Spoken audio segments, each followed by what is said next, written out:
welcome back. We're live in Alabama. So President Trump just tweeted about Senator Kirsten Gillibrand after she called for him to resign yesterday amid sexual misconduct allegations. This is the President of the United States tweet. Lightweight Senator Kirsten Gillibrand, a total flunky for Chuck Schumer, and someone who would come to my office begging for campaign contributions not so long ago and would do anything for them. Is now fighting against Trump.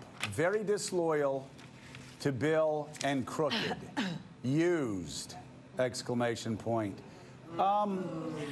Okay, so I just want to say something beyond the fact that that is reprehensible, that the President of the United States would say something so derogatory and disgusting about a woman. We're not surprised, Mr. President. You do it all the time. You treat women terribly, and you treat the women around you even worse. And you treat women like punching bags because it's fun for you, because you are intimidated by women. That's your problem, okay? But for the people who work for you, you need to act. Sarah Huckabee Sanders, good luck today in the briefing. Don't lie, and do not defend the President of the United States for what he did. If you do, you have no credibility, and you should step down from your position. Elise. You should resign. It makes my blood boil. It makes my blood boil. You know, Kirsten Gillibrand might be on the other side of the political aisle. She is a class act. She's a brilliant woman. She's had a great career. She's an inspiration. And he is trying to silence her by insinuating that parentheses would do anything for a It is so gross and beneath the office. Caddy? I'm looking at this now, and you can imagine Trump writing this and hoping for exactly the reaction that he's just got. Well, a vote for Roy Moore is a vote for Donald Trump. Good luck for that, Alabama. To provoke a reaction from his opponents. He does this to provoke a reaction from women. It's obscene, the implication coming from somebody who's in the Oval Office and would do anything for them. The language is appalling. But he likes the fact that this then creates a firestorm. But you know, that's what is sick about it. The thing is, though, Steve, and what I've never understood is, and I haven't understood it from the start of the general election last year, this is what I call the 33% solution. This is a sort of thing that may harden supporters, but at the end, you're turning off swing voters, you're turning off independents, you're turning off a lot of women, you're turning off a lot of educated voters, and you can look, and sure enough, you look at the Pew poll, he's sitting at 32% in that poll. You can look at other polls where he's 33, 35, 36%, and sure enough, there may be some people that are like, yeah, give it to him, Donald. Maybe some older white males, I don't know. But he offends so many other people that he never allows himself to move into the 40s. Yeah, look, he's got a special problem with women, but beyond that, he has this inability to not respond anytime he's criticized. Now, this was obviously a pretty extreme criticism. People say the mildest things about him, and he lashes back on Twitter against them. It's this visceral Roy Cohn school, whatever you want to call it, approach of his, and it is ultimately going to bring him down because you cannot make enemies of everybody around you, whether it's Mitch McConnell or Kirsten Gillibrand or Chuck Schumer, whomever, and function. And by the way, I think they should take Twitter back to 140 characters. Well, let me just say, Joe, I know that you know this personally, that President Donald Trump cannot be spoken to about anything because he believes nothing, and he treats women terribly, and he doesn't understand women, and he gets very, very, very obsessed with certain women. But everybody else working around the president, if your day is not consumed by getting him to take down that tweet, please leave.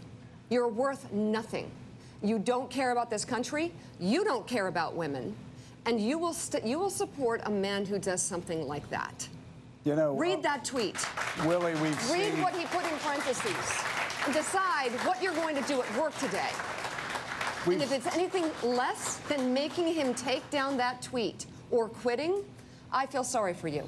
We've seen this time and again, and of course, we've seen the attacks against a lot of women, We've seen a lot of attacks against Mika, lies about Mika, personal attacks against Mika. And there is this strange silence from the women around him, women that were supposed to be moderating forces. And here he is suggesting that Kirsten Gillibrand would do anything. Let's just say it. He's suggesting that Kirsten Gillibrand would have sex with him in order to get campaign contributions. Right. The president actually tweeted that this morning. So the question... That's delusional, by the way. Yes, That's and by the way, never lose your life. So the question is, Willie, who is the first woman that works for Donald Trump that steps forward and says enough? Who is the first woman that says, I just can't continue working here? Maybe it's the Force for Women. Maybe it's Ivanka Trump. Maybe she will finally stand up for what is right. Since her father just literally sexually harassed in a cruel way a woman on Twitter. Ivanka, you stepped in there to talk for women, to speak for women, to have a platform for women. Where are you today?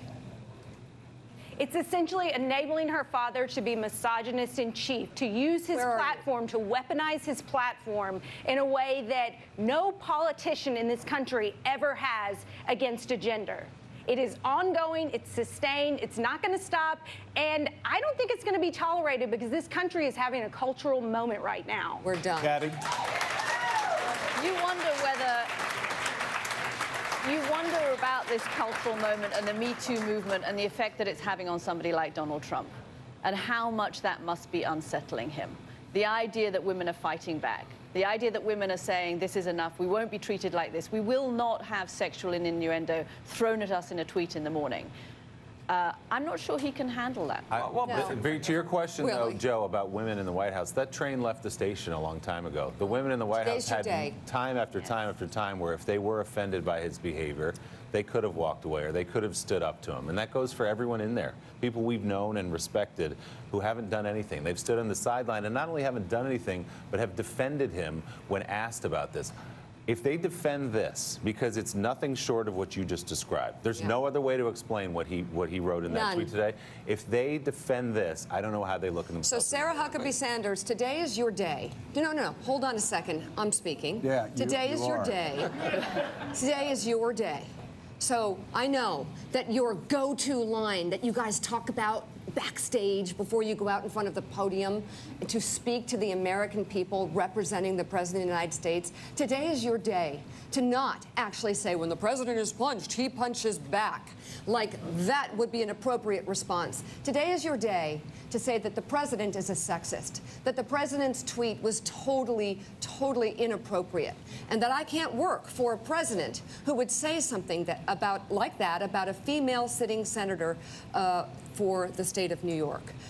There's no excuse. You have got to do the right thing. You have got to stop. Today is your day. Do the right thing. But let's not forget, and let's not close this block without remembering that he's done a lot more than send a tweet. There are 10 women out there on tape who he assaulted and who are part of that Me Too movement. So he feels that hostility because it is directed at him because he is a perpetrator of it. And he's not just sending out tweets. He felt it yesterday because they were all on TV yesterday. Okay, well, you can just be sure that the fact that the three of us here are literally shaking in anger, that tweet meant a lot. That tweet said so much about his character. That tweet said so much about how this White House is run. That tweet was one of the worst things I've seen so far in this presidency, actually. And here's why it's so undermining. You can make it to the stage of senator. You can do everything by the rules. You can be as good as the guys around you. You can be the top of your class. And if you're a woman, you can get to the top and you can still have that kind of crap thrown at you. All right, Katty Kay, thank you so much for being on. Coming up, we'll talk to the former... Mika. All right, as we close, I think what's happening here in Alabama clearly is going to be very consequential as we move forward, but I think just as important is the reaction to the president's latest tweet. And if men and women men and women in Congress do not rise up against that in unity, and men and women in the White House do not get around that president and get him to take that down, we're at a bad point for women in America. Kirsten Gillibrand responds, you cannot...